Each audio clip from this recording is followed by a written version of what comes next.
Donald की team जो थी वो इंडिया में आई हुई थी। तो इंडिया में आई तो उन्होंने सब जगह घूमे, उनको फ्लैट चाहिए था, तो वो घूमते घूमते डॉक्टर लुधियाना में, उनके पास भी आप जाके देखिए। तो जब वो टीम लुधियाना आई तो उन्होंने हमारा काम देखा, मेरा काम सारा देखा, तो उन्होंने कहा कि ये तो बहुत बढ़िया काम है, यहाँ पर सारा कुछ डेकोरेशन से चलता है, तो उन्हें हमारा काम पसंद आया, तो उन्होंने अपने आप को यहाँ पर।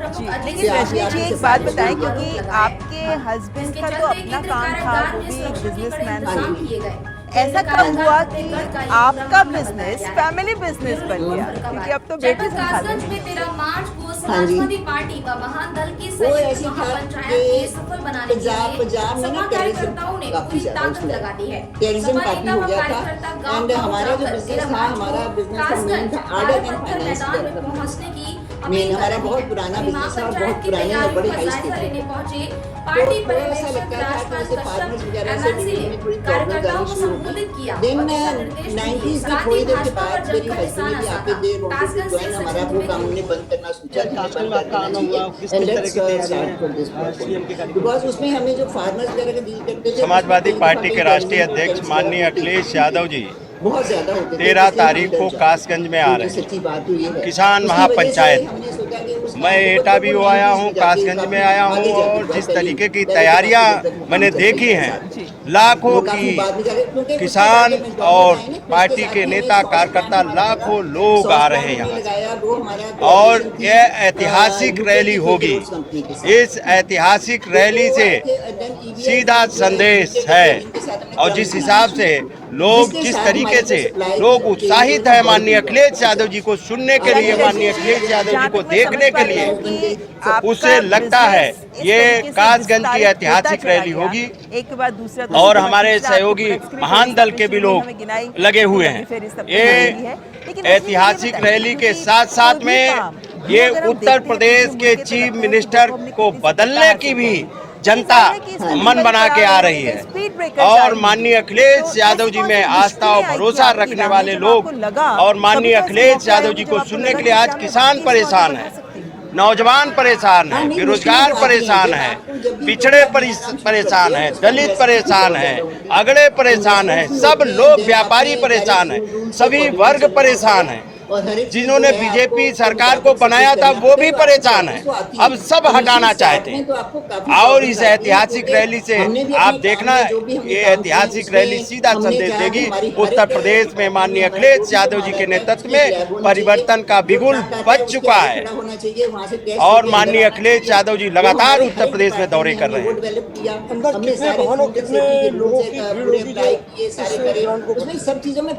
आज तक अभी तक इतनी बड़ी रैली यहाँ नहीं हुई होगी, सारे रिकॉर्ड टूटेंगे। ऐसा क्या है उनके पास जो सफाइयों के पास? कोई हमारी एडवर्टाइजमेंट नहीं थी। समाजवादियों के पास सच्चाई है, बीजेपी के पास झूठ है, छलने का काम करते हैं, लेकिन बीजेपी के झूठ को जनता ने पकड़ लिया है, अब उनको उखाड़ फेंकने का काम करेंगे। पश्चिम बंगाल में चुनाव चल रहा है, कल ममता जी के साथ घटना हुई है, उसको लेकर बीजेपी कहती है कि एक ड्रामा है। हाँ जी, उठाना पड़ता है, उठाना पड़ता है, बहुत उठाना पड़ता है, ड्रामा ही रचा गया है। बीजेपी पार्टी ड्रामा पार्टी है, उनको हर जगह ड्रामा ही नजर आएगा। बीजेपी खुद ड्रामा पार्टी है, नौटंकी पार्टी है। अगर हमारा प्रोडक्ट अच्छा होगा तो बिकेगा। ये समाजवादी पार्टी और विपक्ष कोई इनके खिलाफ बोल दे तो वो क्या क्या शब्दों से नवाजते हैं, क्या देशद्रोही तक लगा दे रहे हैं। अगर इनके कोई विपक्ष में है तो वो देशद्रोही है। आप पत्रकार साथी हो, कितने लोग सच्चाई दिखाए, उनके ऊपर मुकदमा लिख दिया गया। कितने पत्रकार कोरोना में खत्म हो गए, 1 रुपए की मदद नहीं की, माननीय अखिलेश यादव जी ने मदद की। आज किसान जो देश की धरती सीना चीर के और लोगों का पेट पालने का काम करता है, उन तक वो देशद्रोही कर रहे हैं। ये समाजवादी पार्टी बर्दाश्त नहीं करेगा। समाजवादी पार्टी के राष्ट्रीय अध्यक्ष पहले दिन से किसानों के साथ खड़े हो। हमारी पार्टी ही किसानों की पार्टी है, और जब तक उनका हक अधिकार नहीं मिल जाएगा तब तक ये पंचायतें भी चलती रहेंगी, और जब तक उनका हक अधिकार नहीं मिलता तब तक समाजवादी पार्टी उनकी लड़ाई लड़ती रहेगी किसानों। ये जो रैली चल रही है, पूरा कहीं ना कहीं 2022 चुनाव का आगाज तो नहीं। मेरे को तो होता है अब जनता ने परिवर्तन का मन बना लिया है। माननीय अखिलेश यादव जी में लोगों को काम याद आ रहे हैं। पूरे उत्तर प्रदेश में मैं घूमता हूं, कहीं एक सड़क नहीं मिल रही है बीजेपी की ढूंढे। जिस सड़क पे चलो उस सड़क पे आप पता कर लो वो माननीय अखिलेश यादव जी ने बनाई। जितने पुल बनवाए वो माननीय अखिलेश यादव जी ने बनाया। जितना लैपटॉप बांटा वो माननीय अखिलेश यादव जी। जितनी नौकरी मिली वो माननीय अखिलेश यादव जी ने। इन्होंने तो जाति वर्ग और धर्म में बांटने का काम किया है और समाजवादी पार्टी ने सबको जोड़ने का काम किया है और जनता जान चुकी है। अब जनता 2022 में हटाने का मन बना ली है। बिहार के खगड़िया जिले में जन अधिकार पार्टी के राष्ट्रीय अध्यक्ष है सांसद राजेश रंजन और पप्पू यादव ने चैधापन्नी ग्राम में आज तो यानी सब लोग आपके साथ खड़े हैं और आपने जो काम शुरू किया रजनी जी, आज वो फैमिली बिजनेस बन चुका है, main business of the family. लेकिन रजनी जी, जब आपने जैसे शुरुआत में मुझे बोला तो उस समय पे हरियाणा छोटा शहर था, 70-80 के दशक की बात कर रहे हैं आप। उस समय पे देखें हम तो उस समय पे महिलाएं ज्यादा बाहर ज्यादा काम करती हैं, आपकी जरूरत ही नहीं। परिवार से मुलाकात किए हैं, क्या कहेंगे? अपने संघर्ष भैया कार्रवाई के अलावे बास्केट पर्चा और सबसे इम्पोर्टेंट है बास्केट पर्चा और उसका घर और उसकी बच्ची के ना जो है लोगों का डिमांड है उसके लड़के जो उसके परिवार को एक नौकरी हो जी। लेकिन मेन है कि जो संवेदक है जिसने बदमाशी किया उस पर FIR लॉज किसी भी कीमत पर होना चाहिए, ये सबसे इम्पोर्टेंट है। दूसरा है कि जो लेबर मिनिस्ट्री से मिलना है 1.5 लाख पौने 2 लाख रुपया वो अविलंब मिले। तीसरा कार्रवाई में देर नहीं हो, इंक्वायरी की जरूरत नहीं है। घट गिर गया, संवेदक जो है उसने बदमाशी की, उसने सही तरीके से काम नहीं किया, एस्टिमेट के आधार पर काम नहीं किया, इसलिए उसकी गिरफ्तारी अविलंब हो, लोगों का ये डिमांड है। और खास तौर पर एक धूर भी जमीन जिसके पास नहीं है उसको बास्केट पर्चा देके इंदिरा आवास देकर के तुरंत अविलंब उसकी कार्रवाई शुरू। अगर दोषी अधिकारी को बचाए जाएंगे तो पप्पू यादव क्या करेंगे? नहीं, आप बेफिक्र रहिए, पप्पू यादव की जरूरत नहीं पड़ेगी। हमारे लीडर है वो लड़ लेगा उनसे, हमारी जरूरत नहीं महसूस होगी, आप चिंता नहीं करिए। यहाँ लड़ने की हैसियत रखता है हमारे लीडर, सभी लोग यहाँ ईमानदार हैं और इस लड़ाई को मुकम्मल तक पहुँचाएंगे। पोस्टमार्टम से लेके यहाँ तक हमारे लीडर आपके साथ खड़े थे और कंप्लीट खड़े रहेंगे। कौन MLA कहाँ है, MLA का ठेकेदार कौन है, MLA पैसा 30% लेता है, 30% पैसा लेता है MLA लोग सब ठेकेदारी में, 30% लगभग PC बंधा हुआ है। क्यों PC लेगा ये MLA MP मंत्री? बाउंड्री जो है कितने का टेंडर था, क्यों PC लेगा? 14 लाख के टेंडर है, 14 लाख के 30-40% PC ले लोगे, 30-40% PC ले लेगा पदाधिकारी तो क्या होगा? उसकी भी जांच हो और MLA पर भी FIR होना चाहिए। ऐसे MLA को बख्शना नहीं चाहिए। तो जनता मूर्ख है, जो लड़ता है जो ईमानदार है जनता उसकी सुनता ही नहीं। बिहार के खगड़िया जिले में भारी मात्रा में गोली एवं देसी कट्टा पिस्टल बरामद, 3 अपराधी हुए गिरफ्तार। वहीं 4 व्यक्ति भागने में कामयाब हो गए हैं। बेलदौर पुलिस के संध्या गश्ती के दौरान 3 देसी कट्टा, 1 पिस्टल, करीब 35 से 40, 315 की गोली, करीब 10 पिस्टल की गोली एवं 2 नलिया राइफल की 4 गोली के साथ 3 शातिर अपराधियों तब का एक दौर भी आपने देखा, देखे तो आजाद भारत को भी आपने पूरे दौर देखे हैं, वो दौर भी और आज के दौर भी। अब तो नई सदी का भारत है। ऐसे में क्या बदलाव आप महसूस करती हैं, खासतौर पर महिलाओं के रोल को देखकर हम बात करें, व्यापार में महिलाओं की, यहाँ पे बहुत सारी महिलाएं होंगी जो आपके साथ काम कर रही हैं, बदलाव एवं उनके चचेरे भाई बिंदेश्वरी पासवान के 30 वर्षीय पुत्र सौरभ कुमार पासवान के रूप में पहचान की गई है। खगड़िया जिले से सुदर्शन कुमार की रिपोर्ट। बिहार के खगड़िया जिले में सबसे जाने माने वाले तीर्थ स्थल बाबा फुलेश्वरनाथ मंदिर में पावन कृष्ण चतुर्दशी के दिन महाशिवरात्रि पर्व पर पूरा मंदिर परिसर सज धज के तैयार था। बाबा फुलेश्वरनाथ मंदिर में शिव भक्त नंगे पांव चलकर शिवलिंग पर जल अभिषेक और दुग्ध अभिषेक कर पूजा अर्चना करते हुए नजर आए। बाबा फुलेश्वरनाथ मंदिर में सुबह से ही श्रद्धालुओं की भीड़ पहुंचने लगी। बाबा फुलेश्वरनाथ मंदिर के पुजारी गुरु प्रसाद ने बताया कि बाबा भोलेनाथ की झांकियां बेलदौर बाजार के विभिन्न गलियों से गुजरकर बाबा फुलेश्वरनाथ मंदिर पहुंचकर भोलेनाथ एवं मैया पार्वती का विवाह संपन्न होगा। वहीं शिवरात्रि पर्व हिंदू धर्म का सबसे बड़ा महापर्व है। इस पर्व को लेकर महिला व पुरुष समेत बच्चों ने उपवास रखकर भोलेनाथ के मंदिर पहुंचकर शिवलिंग पर जलाभिषेक किया है। चलिए रजनी जी, आपसे ये बातचीत जारी रखेंगे, लेकिन फिलहाल कार्यक्रम में यहाँ रुकेंगे ब्रेक के लिए। आप देखते रहेंगे। इस साल भी शिव भक्ति धाम नावाडीह में हरिओम जन कल्याण समिति के द्वारा भगवान शिव की बारात धूमधाम से गुरुवार को निकाली गई। साथ ही साथ भजन कीर्तन का भी आयोजन किया गया था। भोलेनाथ की झांकी शिव मंदिर से बहराडीह, नावाडीह, मधुबन होते हुए शिव मंदिर आई। गाजे बाजे के साथ झांकी निकाली गई।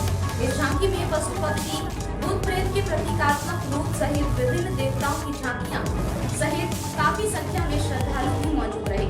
मुख्य कलाकार की भूमिका सुरेंद्र मेहता ने निभाई। जन कल्याण समिति के निर्देशक दिलीप मेहता के द्वारा बताया गया कि अपने क्षेत्र की जनता के लिए आस्था के रूप में नंदी पर ब्रेक के बाद आपका स्वागत। आप देख रहे हैं तेजस्वी। आज हमारे साथ हैं जाने माने रजनी। रजनी जी, हमारे गांव में 1981 से प्रारंभ है और ये लगातार 1981 से इसी तरह का भव्य झांकियां हमारे गांव इस क्षेत्र को दिखाने की प्रदर्शित हमेशा करती आ रही है। और शायद ये लगता है कि जो मेरी विशालतम एकता के साथ झांकी प्रस्तुत करती रहेगी। और आज जो विधि व्यवस्था है, हमारा जो श्री कृष्णनाथ गोस्वामी हमारे अभी अध्यक्ष है, उनके कार्यकाल में यह इस तरह का फंक्शन मान इस तरह का आयोजन रखा गया है। हम उनका भारी है और पूरे गांव का भारी के जो हमें भरपूर सहयोग करने का प्रयास किया। और हम आशा करते हैं कि हमारा गांव हमेशा हम लोगों को ऐसा इस तरह का कार्यक्रम निकाले कि हमेशा प्रेरित करते रहे। विशेष हम अब अत्यधिक 4 बजे से ही अभी तक हम लोगों के ऊपर ध्यान दिए हुए हैं और हमेशा हमारे गाइडलाइन प्रत्येक बार अगले बार रामनवमी में भी हम लोग भरपूर सहयोग किए और शिवरात्रि महोत्सव में भी, शिव बाराती में भी पूरे नगर गाँव भ्रमण करते हैं। हमेशा हम लोग को सहयोग करते आ रहे हैं। बाकी हमारा गाँव के मैं भारी हूँ किया है, मैंने जानकारी दिया है कि कम से कम इस बीमारी से बचने के लिए दूरी बनाए रखिए और उसी तरह से इसमें आप घूमने का प्रयास करें, अपने आनंद लेने का प्रयास करें, एक जगह एकत्रित हो नहीं हो। ये झांकी कहाँ है? ये झांकी महाशिवरात्रि झांकी जो है आज नंदी पर सवार जो हमारे भोलेनाथ जो अभी शिव के रूप में सुरेंद्र मेहता जी हैं और शिव के रूप में यहाँ से जो झांकी प्रारंभ होगा, ये नावाडी से जरवाड़ी शिवरात्रि बहराडी होते हुए मधुबन भेलवाटन क्रॉस करते हुए पुनः शिव शक्ति धाम नावाडी में आएगी। मिर्जापुर जिले के कचवा से 4 किलोमीटर दूर राजा तालाब मार्ग स्थित गोदना में ऐतिहासिक प्राचीन शिव मंदिर पर शिवरात्रि के दिन सुबह से लोगों ने दर्शन पूजन के लिए प्राचीन मंदिर में आकर भगवान शिव की माथा टेक कर आराधना की। वहीं चारों तरफ लगे मेलों का लुत्फ उठाते हुए महिलाएं और बच्चों ने मेले में जमकर खरीदारी की। यह मंदिर लगभग 2000 साल पुराना है। बताया जाता है कि यह मंदिर किसने बनाया है इसकी जानकारी किसी को नहीं है। स्थानीय बुजुर्गों द्वारा सुना गया है कि जलवायु के मुताबिक इस मंदिर का निर्माण भगवान शिव इस मंदिर की खासियत ये है कि यह मंदिर जमीन से 8 फीट गहराई में स्थित है। आश्चर्य की बात यह है कि इसके बड़े बड़े पत्थरों को रखकर निर्माण किया गया है। मंदिर के पत्थरों पर किसी प्राचीन लेख उकेर कर लिखा गया है जो किसी तो इतने सारे प्रोडक्ट्स आपके हैं, उनमें से आपका जनपद मैनपुरी ब्लॉक की ग्राम पंचायत अस्सियोली की आपके इतने सारे प्रोडक्ट्स हैं, आपका पसंदीदा प्रोडक्ट क्या है? से मुखातिब होकर बताया कि वह ग्राम पंचायत अस्सियोली में शिक्षा की बेहतर व्यवस्था के मुद्दे पर चुनाव लड़ रहे हैं। अनुज पांडे ने कहा कि ग्राम पंचायत अस्सियोली में बच्चों के लिए शिक्षा की बेहतर व्यवस्था नहीं है। अगर वह जीत कर आते हैं तो ग्राम पंचायत अस्सियोली के बच्चों के लिए बेहतर शिक्षा की व्यवस्था करवाएंगे। इसके साथ साथ अनुज पांडे ने कहा कि शुद्ध पेयजल व्यवस्था, राशन कार्ड, ग्राम पंचायत के लोगों की पेंशन बनवाना उसकी प्राथमिकता रहेगी। मैनपुरी से विकास कुमारी की रिपोर्ट। किस ग्राम पंचायत से चुनाव मैदान में? ग्राम पंचायत अस्सियोली। किन मुद्दों को लेकर चुनाव हो रहा है? हमारा मुद्दा सिर्फ यहाँ की पब्लिक के लिए विकास और राशन कार्ड और इनका पेंशन, थोड़ी मैं रिलीजियस माइंडेड भी हूँ, फोकस करना बच्चों थोड़ा मेरे को शौक है कि थोड़ा सा अभी इस वार्ड की सबसे जटिल समस्या बताइए क्या है? बिलीवर नहीं होंगे किसी एक ही रिलीजन के, समस्या थोड़ी बहुत लोगों की बनी रहती है यहाँ पे। सबसे ज़्यादा समस्या लोगों की है यानी पढ़ने का शौक रहा है आपको। बच्चे नहीं पढ़ पा रहे हैं। चलिए एक ऐसी रेसिपी जो आप ट्राई करना चाहते हैं। सबसे लोगों की यही है। अगर आप चुनकर आते हैं, जनता आपको जनादेश देती है, तो क्या प्राथमिकताएं रहेंगी आपकी? भाई लोगों में पानी है, नलों की समस्या पे पानी बहुत खराब आ रहा है, कैंसर की बीमारी बढ़ रही है बहुत ज़्यादा। सबसे पहली प्राथमिकता यही रहेगी कि इस पे कैंसर बाहर लाया जाए। आप ग्राम पंचायत अस्योली के प्रधान के प्रतिनिधि हैं जी, भरपूर विकास करवाया है यहाँ की, जो लोगों का कहना है। अब मजबूत प्रत्याशी कौन है आपके यहाँ इस ग्राम पंचायत में? इस ग्राम पंचायत में इस समय मैं तो चुनाव मैदान में नहीं उतर रहा शौक है ही खाना बनाने का, लेकिन ये इस ग्राम पंचायत अस्योली का जनादेश मुझे 2015 में मिला। तो जो गांव को हमसे अपेक्षाएं और आशाएं थी साकार करने में मैंने अपने घर पानी पीना अशुभ माना, और इस पंचायत के घरों में पानी और रोटी खाते रहे और गांव का भरपूर विकास कराया, लेकिन लक्ष्य पूरा नहीं हो पाया। इसलिए जो भी मेरे विकास में कमी रह गई हैं वो पूरा अनुसंधान करने के लिए मैंने इसी ग्राम पंचायत से युवा प्रत्याशी को समर्थन दिया है, श्री अनुज कुमार पांडे। क्या उम्मीद रखते हैं जो आपने जिस तरीके का विकास कार्य अभी यहाँ पे रोका है, मतलब थमा है, क्या वो निरंतरता रहेगी इनके कार्यकाल में चुन के आते हैं? तो मेरा तो विचार यहाँ तक है कि चंद टरे सूरज टरे टरे जगत व्यवहार, लेकिन जो मैंने विकास किया है इस गांव का, उसके सहारे जनता को जो भरोसा है, उस भरोसे पर इस प्रत्याशी को बहुत अच्छा काम कर मैदान में विजय ही प्राप्त होगी। खुद तो आगे बढ़ा ही रही, लेकिन बहुत अच्छा लगा रजनी जी आपसे बात करके, और आपसे प्रेरणा लेकर उम्मीद करते हैं कि हमारे देश की बहुत सारी महिलाएं हैं जो इस तरह उद्यमिता के राह पर आगे बढ़ेंगी। हमारी शुभकामनाएं आपके साथ। बहुत बहुत शुक्रिया हमसे बात करने के लिए। एक युवक ने अपने ही मकान में किराए पर रह रहे युवक को नवीन कल्ला मंडी गेट के पास तो ये थी हमारी आज की तेजस्विनी रजनी वेक्टर, जिन्होंने दिखा दिया कि अगर कोई महिला कोई भी काम करना चाहे तो वो आगे बढ़कर उसे कर सकती है। आपके ईमेल हमें लगातार मिलते रहते हैं। इस एपिसोड को लेकर भी आपकी क्या राय है जसवीर सिंह से साझा करिएगा। Email ID tejas.news@gmail.com। Amar Bahadur Singh, CU प्रशिक्षु आशुतोष कुमार, भोगांव थाना प्रभारी विजय कुमार गौतम समेत भारी तादाद में पुलिस फोर्स मौके पर पहुंचा और मामले की जांच कर शव को पोस्टमार्टम के लिए भेजा। वहीं इस घटना से मृतक का पूरा परिवार सदमे में है। से विकास तिवारी की रिपोर्ट। पूरा मामला है, किस बात को लेकर हत्या हुई है? करीब आधा घंटा पहले तब तक जारी रखना होगा जब तक हमें मुकम्मल आजादी हासिल न हो।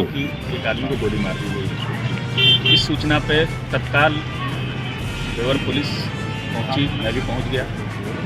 पता चला कि एक श्याम पांडे जिनको सीने पे गोली लगी हुई, उनको तुरंत CSC ले जाएगा, जहाँ पे फिर कुछ पुरानी रंजिश थी इनकी क्या? अभी जो तात्कालिक कारण है, पता चला कि श्याम पांडे किराएदार थे। नमस्कार, आप देख रहे हैं डीडी न्यूज़ पर हमारा साप्ताहिक कार्यक्रम खबर दुनिया, और आगे जांच की जा रही है। दुनिया के 4 ताकतवर देशों के समूह की बैठक क्वाड में क्या रहा था, म्यांमार में कब रुकेगी हिंसा, राजकुमार दिल्स और मेगन मार्कल के खिलाफ क्यों मचा है हड़कंप और बहुत कुछ। लेकिन सबसे पहले नजर हेडलाइंस। फिर क्वाड की पहली बैठक में स्वतंत्र, खुले और समावेशी हिंद प्रशांत क्षेत्र पर जोर। प्रधानमंत्री क्वाड बना रहेगा अहम स्तंभ। गोली किसने मारी? ये कौन है? आनंद का भतीजा। उत्तर प्रदेश के जनपद मुरादाबाद में सपा के राष्ट्रीय अध्यक्ष अखिलेश यादव के आगमन पर प्रेस वार्ता करने पहुंचे पत्रकारों के साथ सपा के राष्ट्रीय अध्यक्ष अखिलेश यादव के बांसुरों ने मारपीट की, जिसको सपा के राष्ट्रीय अध्यक्ष अखिलेश यादव दर्शक बनकर देखते रहे। आप इस वीडियो में साफ देख सकते हैं कि लोकतंत्र की बात करने वाले युवा नेता एवं सूबे के पूर्व मुख्यमंत्री की मौजूदगी में किस तरह से लोकतंत्र के चौथे स्तंभ पर हमला हुआ है। इस हमले में कई पत्रकार चोटिल भी हो गए। उस हमले को पूर्व मुख्यमंत्री अफगानिस्तान के हेरात प्रांत पास में में भीषण खड़े कार होकर बम देखते विस्फोट, रहे 7 लोगों पर की अपने मौत, बाउंसरों को 50 रोकने का प्रयास तक नहीं किया। आपको बता दें कि यह पूरा मामला क्यों हुआ। दरअसल न्यूज 18 के मुरादाबाद संवाददाता फरीद शमसी व अन्य पत्रकार साथियों के सवालों से बौखलाए पूर्व मुख्यमंत्री ने इस पूरे मामले को अंजाम दिलवाया है। इस वीडियो को देखकर यह आपको पूरी तरह स्पष्ट हो जाएगा कि इस पूरे मामले में मुख्य भूमिका किसकी रही है। जरा ध्यान से देखिए इस वीडियो को, जिसमें अखिलेश यादव पत्रकारों से अभद्रता होने वाले स्थान से कितनी दूरी पर हैं और वो किस तरह से खड़े हुए हैं। इस पूरे मामले को अपनी आंखों के कैमरे में कैद कर रहे हैं। उनसे इतना भी नहीं हुआ कि पत्रकारों पर हमला करने वाले अपने बाउंसर या कार्यकर्ताओं को रोक लेते, तो जो के तू खड़े हुए लोकतंत्र पर हमला होता हुआ अपनी आंखों के कैमरे में कैद करते रहे, जिससे शुद्ध होकर पत्रकारों ने अखिलेश यादव मुर्दाबाद के नारे लगाना शुरू कर दिया। यह पूरा मामला जनपद मुरादाबाद के हॉलीडे रिजेंसी होटल का है, जो कि सपा के राष्ट्रीय अध्यक्ष व सूबे के पूर्व मुख्यमंत्री की प्रेस वार्ता का स्थान था, जहां पत्रकारों को ही जाना था। Bureau report Moradabad.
Bahujan Samaj party को मैनपुरी में तगड़ा झटका लगा है। बसपा के पूर्व जिला अध्यक्ष शुभम सिंह और बसपा नेता नीरज पाल समेत सैकड़ों बसपाइयों ने बसपा छोड़कर सपा का दामन थाम लिया है। बहुजन समाज पार्टी के पूर्व जिला अध्यक्ष शुभम सिंह और पूर्व जिला पंचायत सदस्य नीरज पाल सैकड़ों समर्थकों के साथ समाजवादी पार्टी कार्यालय क्वाड राष्ट्रों ने अपने वित्तीय संसाधनों, विनिर्माण क्षमताओं और लॉजिस्टिकल क्षमता को साझा करने की योजना पर सहमति व्यक्त की। इस क्वाड की उद्देश्य हिंद प्रशांत क्षेत्र में कोविड-19 के टीकों के निर्माण और वितरण में तेजी लाना है, जिससे सबकी मदद की जा सके। फरोख्त का आरोप लगाया है। वहीं इस पूरे मामले पर बसपा जिला अध्यक्ष रामनरेश वर्मा ने मीडिया से बात करते हुए कहा कि जिन लोगों ने बसपा का दामन छोड़कर सपा का दामन थामा है, ये लोग पार्टी विरोधी गतिविधियों में लिप्त थे। पार्टी हाईकमान को इनकी पार्टी विरोधी गतिविधियों की खबर लग चुकी थी। इसकी भनक लगते ही इन लोगों ने बसपा छोड़कर सपा का दामन थामा है। बसपा छोड़ने वाले लोगों का पार्टी में कोई वजूद नहीं था। बसपा जिला अध्यक्ष रामनरेश वर्मा ने कहा कि जो आरोप बसपा छोड़ सपा का दामन थामने वाले नेताओं ने बहुजन समाज पार्टी पर लगाए हैं, वह पूरी तरह से बेबुनियाद है। मैत्री से विकास तिवारी की रिपोर्ट। समाजवादी पार्टी में माननीय राष्ट्रीय अध्यक्ष जी के नेतृत्व में आस्था प्रकट करते हुए हमारे भाई जिला अध्यक्ष बहुजन समाज पार्टी शुभम सिंह जी, नीरज पाल जी, जितेंद्र सिंह जी और उनके साथ सैकड़ों की संख्या में बसपा के पदाधिकारी दमन कर रहे हैं। उसके साथ साथ भारतीय जनता पार्टी के श्री सुरेंद्र सिंह राजपूत जी के नेतृत्व में लगभग सैकड़ों कार्यकर्ता शामिल हुए और भाजपा की सरकार चल रही है पिछले 4 सालों में, और जितना दमन और जितना अत्याचार और अन्याय सरकार में हुआ उसके खिलाफ खड़े होकर समाजवादी पार्टी को मजबूत करने के लिए सभी लोग शामिल। पंचायत चुनाव के दौरान जहां बहुत से लोग बसपाई आपके आवास पर इकट्ठे हुए हैं, क्या क्या कारण? हम सभी लोग हमारे समर्थक, हमारे पूर्व जिला पंचायत सदस्य नीरज पाल जी, शुभमंगल सिंह जी, जितेंद्र जी, मनीष गौतम जी तथा अरविंद चौधरी और सारे समर्थक जो आप देख रहे हैं, इसके अलावा कुछ लोग और आ रहे हैं। हम सभी लोग कई महत्वपूर्ण पदाधिकारी, वर्तमान तथा पूर्व पदाधिकारी, पूर्व विधानसभा अध्यक्ष, ऐसे कई लोग हैं जिनकी लिस्ट आपको मिल जाएगी। और हम सभी लोग आज बहुजन समाज पार्टी को छोड़ के समाजवादी पार्टी के नेता श्री अखिलेश यादव जी के नेतृत्व में उनके नेतृत्व को स्वीकार करते हुए आज समाजवादी पार्टी में शामिल हुए। क्या वजह रही जो आप समाजवादी पार्टी में शामिल हो रहे हैं? वजह तो बहुत हैं, कुछ असंतुष्ट हैं हम पार्टी की कार्यशैली से, जो कि ज़िले में जिस प्रकार से कार्य किया जा रहा है, जिस प्रकार से चुनाव आ रहा है और टिकटों की खरीद फरोख्त और ज़िले के जो वर्तमान पदाधिकारी हैं उन लोगों ने पार्टी को ऐसा लगता है कि कहीं गिरवी रख दिया है, तो जहां गिरवी रख दिया है क्यों ना हम उन्हीं के साथ हो जाएं। आज बसपा नेता शुभम सिंह के आवास पर आए हैं आप, काफ़ी समर्थक भी हैं आपके साथ, क्या मामला है? मैं आज सारे समर्थकों के साथ और बहुजन समाज पार्टी लंबे समय से सैनिकों ने हमारे घर पर हमला कर दिया और कुछ लोगों को गिरफ्तार करके ले गए। जब हम उन्हें छोड़ने की मांग की तो उन्होंने सीधे गोली चला दी। पार्टी में बहुत मेहनत करने के बाद दूसरे की बात हम लोगों को सम्मान मिलना चाहिए था। जिस हिसाब से हम लोगों ने पार्टी में मेहनत की थी तो उसमें कहीं ना कहीं पार्टी मिशन से भी भटकती नजर आ रही है और हम लोगों का, मेरे समर्थकों का जब पार्टी में सम्मान नहीं रहा, जब हम लोगों ने माननीय बहनी के जन्मदिन पर बहुत सारा काम किया और जो भी पार्टी के दिशा निर्देश थे उसके तहत काम किया, लेकिन उसके बावजूद भी जब समय आया मैंने वहाँ की जनता पर हो रहे अत्याचार, यातनाओं और हिरासत के बारे में जानकारी दी।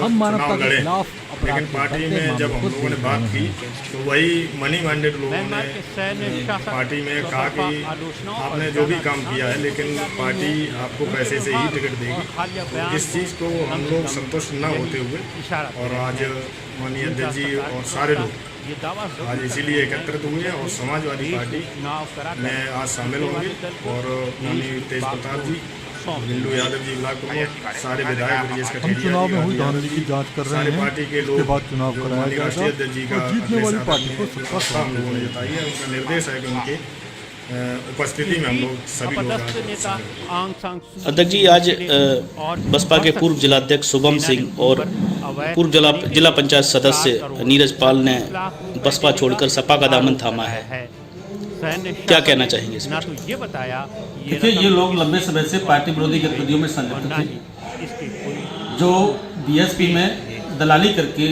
पार्टी को बदनाम करने का काम कर रहे थे, जिसकी शिकायत पार्टी के हाईकमान को थी। चीन के अब हांगकांग पर इनको पार्टी से निष्कासित करने पर विचार चल रहा था, जिसकी भनक इनको लगने पर इन्होंने बीएसपी मंजूरी दे दी है। अमेरिका ने चीन के इस छोड़ करके और सपा में गए हैं। ये इसे आंतरिक मुद्दा अपने स्वार्थ पूर्ति है, निजी स्वार्थ पूर्ति के लिए गए हैं। ये दलाल टाइप के लोग हैं, इनका बीएसपी में कोई वजूद नहीं था। अध्यक्ष जी, बसपा छोड़ने वाले जो ये नेता हैं, इन्होंने, इनका आरोप ये है कि टिकट की खरीद फरोख्त के चलते इन्होंने ये कदम उठाया। एक बड़ा बदलाव बहुजन समाज पार्टी में किसी से भी टिकट के नाम पर कोई पैसा नहीं लिया जाता है। बहुजन समाज पार्टी में कार्यकर्ता लोग अपना सहयोग करते हैं। इन्होंने जो भी आरोप लगाए हैं ये बेबुनियाद और निराधार है, इनमें कोई सच्चाई नहीं है। पश्चिम चंपारण में 2895 वोट पड़े, जबकि एक सांसद गैर हाजिर रहा। इस कानून के जरिए अब चीन जब चाहे तब किसी भी उम्मीदवार के नामांकन को रद्द कर सकता है। बीजिंग समर्थक पैनल को देशभक्त उम्मीदवारों को चुनने की इजाजत होगी। साथ ही जनता द्वारा चुने गए विधान परिषद सदस्यों को अघोषित भी किया जा सकता है। हालांकि चीन इसे क्रांतिकारी कदम बता रहा है। संतपुर सोहरिया पंचायत एवं पंचायत चुनाव को लेकर प्रेस रिपोर्टर अपने क्षेत्र के द्वारा भ्रमण करते हुए पंचायत वासियों से प्रतिक्रिया व्यक्त करवाने पहुंचे। आइए देखिए ग्राम वासियों ने अपनी प्रतिक्रिया व्यक्त करते हुए क्या कुछ बताया। इसका उद्देश्य है कि हांगकांग एक सही देश को व्यवस्थाओं के सही रास्ते पर वापस लौट आए। अमेरिका ने चीन के इस कदम की कड़ी निंदा की है। इस बीच चीन ने अमेरिका को कड़ी चेतावनी देते हुए कहा है, हांगकांग समेत दूसरे आंतरिक मामलों में हस्तक्षेप करने से परहेज करे। ये हांगकांग की स्वायत्तता, स्वतंत्रता और लोकतांत्रिक प्रक्रियाओं पर सीधा हमला है। हम अमेरिका से आग्रह करते हैं कि हांगकांग समेत दूसरे आंतरिक मामलों में हस्तक्षेप करने से बचे। चीन अपनी संप्रभुता, सुरक्षा और विकास हितों की पूरी तरह से रक्षा करने में सक्षम है। पिछले साल चीनी संसद ने हांगकांग में राष्ट्रीय सुरक्षा कानून को पारित किया था। इसे लेकर हांगकांग में जमकर प्रदर्शन भी हुए। इस कानून के जरिए हांगकांग में लोकतंत्र के लिए आवाज बुलंद करने वाले 1000 लोगों को सलाखों के पीछे धकेल दिया गया है। हांगकांग के लोगों का मानना है कि लोकतंत्र को कुचलने में जो कसर बाकी रह गई थी, अब इस कानून के जरिए पूरी होगी।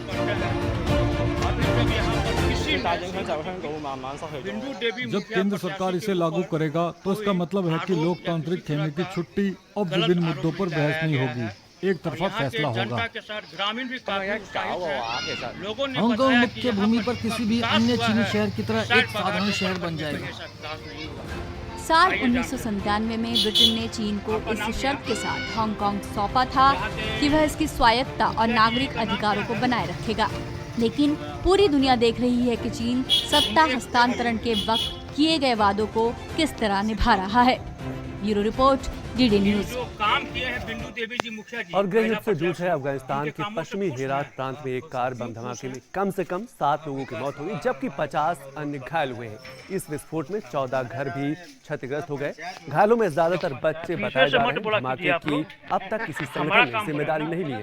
धमाके के कुछ घंटे के बाद ही संयुक्त राष्ट्र सुरक्षा परिषद ने धमाके की निंदा की और कहा कि अफगानिस्तान सरकार और तालिबान के बीच कतर में दोबारा बातचीत शुरू होने के बावजूद वहाँ आम नागरिकों को निशाना बनाकर किए जा रहे हमले। साहिबगंज में उधवा प्रखंड के उत्तरी सरफराजगंज पंचायत और श्रीलंका में अब बुर्का पहनने पर प्रतिबंध लगा दिया जाएगा और 1000 से अधिक इस्लामिक स्कूलों को भी बंद करा दिया जाएगा।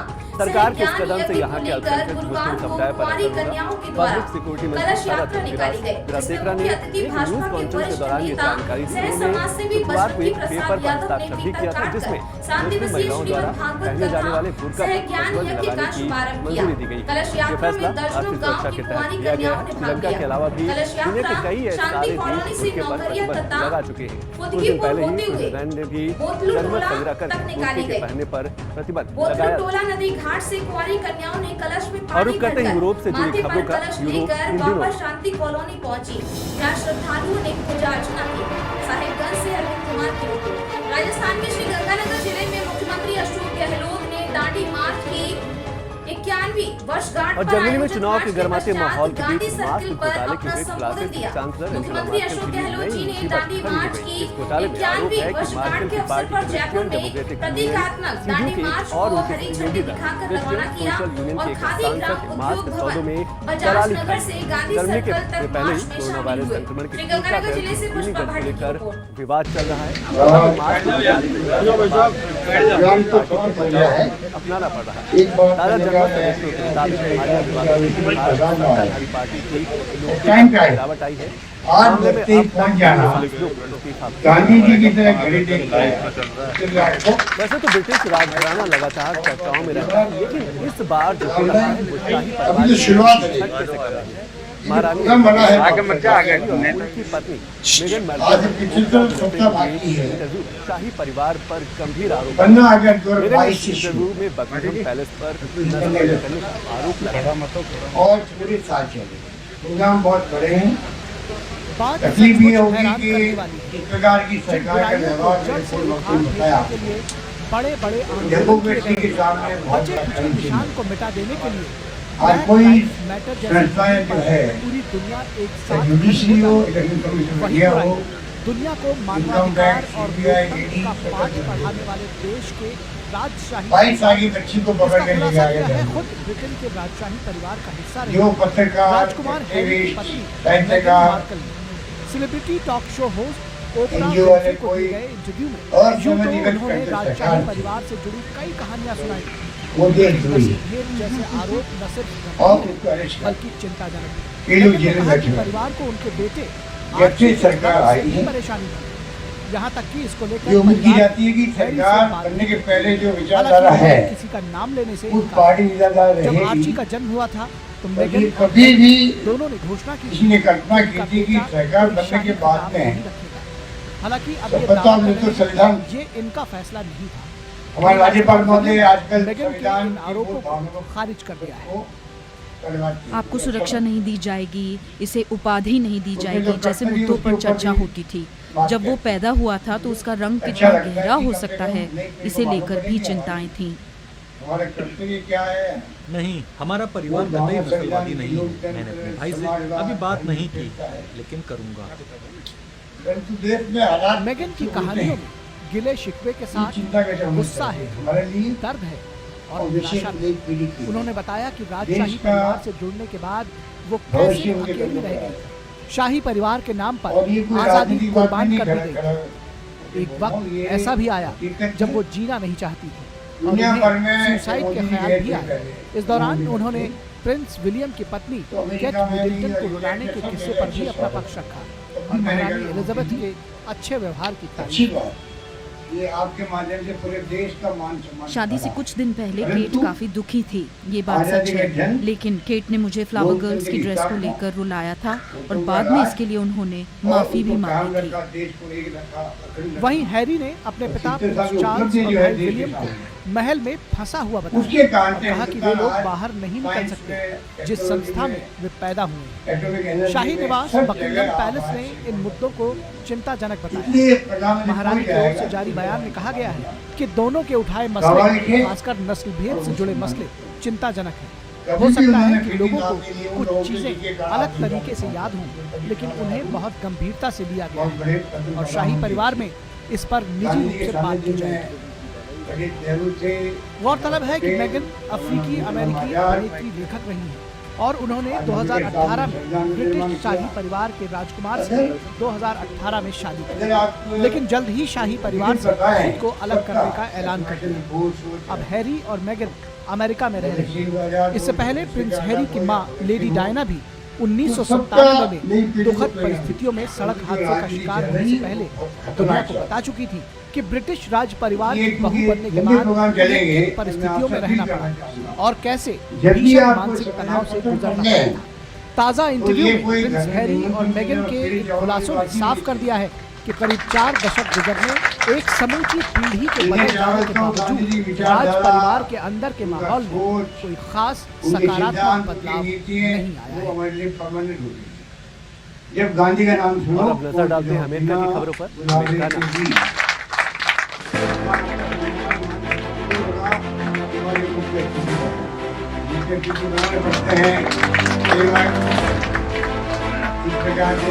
परंपरा बनी उसके। और अमेरिकी राष्ट्रपति जो बाइडेन ने कहा है कि सभी वयस्क मई से कोरोना वैक्सीन देना शुरू कर दी जाएगी। बाइडेन ने राष्ट्रपति का पदभार संभालने के बाद पहली बार मार्च को अपना प्राइम टाइम संबोधन दिया। जो हमारे पार्लियामेंट थे, वो चेयरमैन करीब 1 साल पहले